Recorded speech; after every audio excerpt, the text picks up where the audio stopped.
the straightaway? Yeah. Wow. Have you ridden on a track like this? No, not on this track. I rode in Valencia. I did like 179 on the straightaway. Oh my gosh, what was that like? Scared shitless. Never got out of third gear.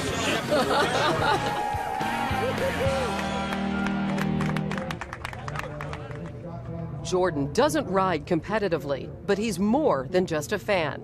In 2004, less than a year after playing in his final NBA game, he formed Michael Jordan Motorsports. He's the owner of the Jordan Suzuki team and the government-sponsored National Guard team. I started riding dirt bikes when I was like 7, 8 years old, way back when. Yeah? I kind of got into it, and obviously I couldn't ride because of my contract stuff. Right. But as soon as that was over with, I got back into it, and here I am at a racetrack. I love it. A 6-time world champion with the Chicago Bulls, Jordan got back on his beloved bikes shortly after retiring for good in 2003. One night, while riding through the Chicago streets, Jordan crossed paths with Noble Williams, an off-duty police officer, and a group of riders at this downtown gas station. I'm looking like, this is not right. Something's not right with this picture. The gear was just all, the whole thing was just all wrong. He had come up in a Jordan shirt and jogging pants and some Air Jordan shoes. When I saw the guys, I had a T-shirt and I did have a helmet on, I think. The gloves he had on were like the weightlifting gloves. They had the fingers cut off the front. No, it was funny, dude. I mean, when I saw that, I was cracking up. Those guys said, you gotta be crazy. You know, you need to get some equipment. If it wasn't for those guys, obviously, I could have got myself injured and I would have never been in this sport. The next day, Jordan bought the appropriate riding gear. From late evening until dawn, he and the riders from the gas station crisscrossed the streets of Chicago. At first it was scary because some of the speeds that I was going were not quite safe. And how fast? I think on one straightaway we got up to like 157. You know, now thinking about it, it must have been nuts. From the Chicago streets to closed-course racetracks, Jordan immersed himself in the sport. In the summer of 2006, he sharpened his skills at the Audubon racetrack, an hour outside the city. I expected a novice, careful, cautious, mellow rider. And as I was following him, he'd run off the edge of the track through grass, bouncing all over the place, spraying dirt everywhere. I'm just like, wow, this guy's aggressive. I fell off in the Audubon all the time. I mean, but that was, to me, that was learning. I was still going through the process of learning what it takes to ride the bike, and I tore up quite a few bikes. You daredevil? Somewhat. You know, I like popping wheelies. I like doing crazy stuff, but I haven't done it in a while, you know. So I've kind of gotten over that initial stage of doing things like that. Today, Jordan focuses on ownership rather than riding. He attends roughly half of the 19 races that make up his team's schedule. What do you do down here, like, before the race? What's your, you know, how much input do you have into what goes on? Just inspirational to the guys. Hey, look, you know, I haven't seen him in a while. First time I've seen him this year. Spend time with him, but then I try to understand what's happening with the bikes because I know a little bit about it, you know, and I just educate myself about the sport. As the main attraction at any race he attends, Jordan tries not to be a distraction. He keeps a low profile at the track, allowing the cameras to focus on his team. What are the final management decisions that you put your stamp on with this team? The budget, somewhat the rider.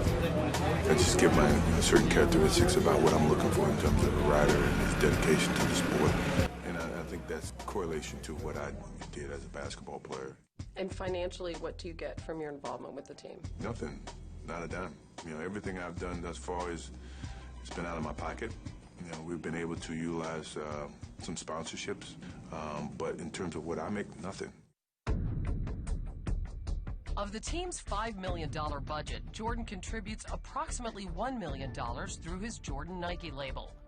Despite having more resources than comparable teams, after 93 Superbike races since 2005, Michael Jordan Motorsports had 0 wins.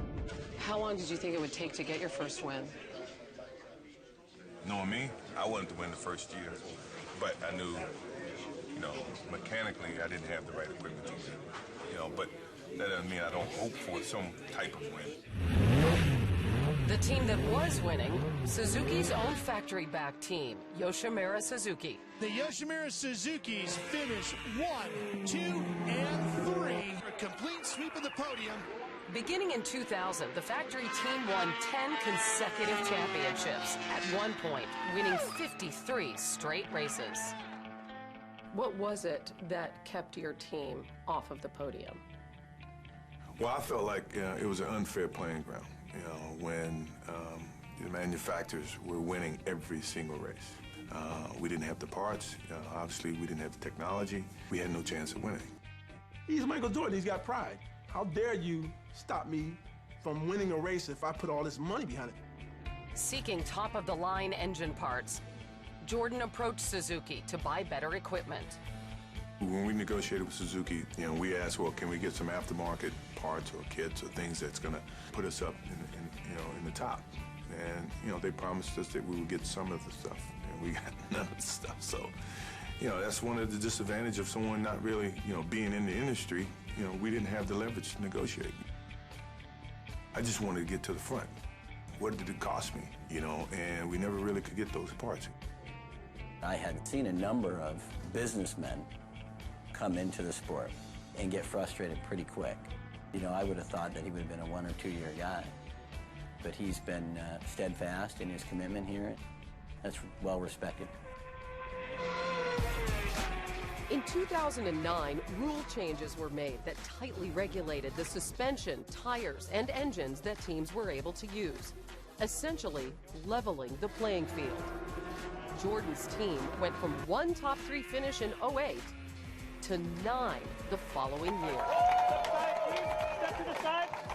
I am a competitor to the end, and I will fight till I get up front and compete up front on the same level as everybody else, and may the best rider win. It took Michael Jordan, the player, 7 years to win his first NBA title. Now in his 7th year as a motorcycle team owner, Jordan was still looking for his first Superbike win. On the final lap, Jordan's National Guard team moved into first place. Looks like we're going to have a new leader. Zemke out front. Can he get a win for the Jordan Motorsports crew? Come on. Can anybody catch Zemke? Coming with a line at Daytona. Jake Zemke's going to win the season-opening American Superbike race. Gives Michael Jordan Motorsports their first victory. Celebrating from above, Jordan chose to save the spotlight for his team. So what's it like to get your first win? I wish I could go down there, but I can't. I'm happy for everybody. They did a good job.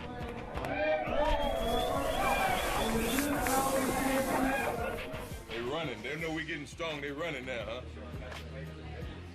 I love it.